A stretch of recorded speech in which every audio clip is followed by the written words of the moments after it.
mga idol, ito pala yung unit na trouble ko ngayon. Wala daw lamig.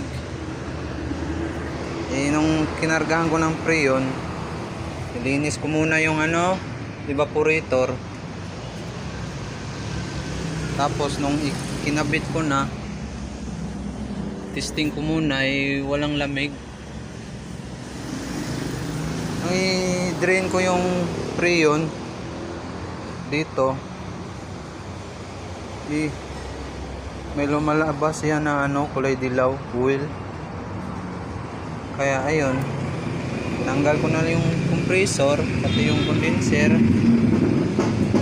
Pa-flashing ko, bukas pa itong matatapos. Ayan yung compressor.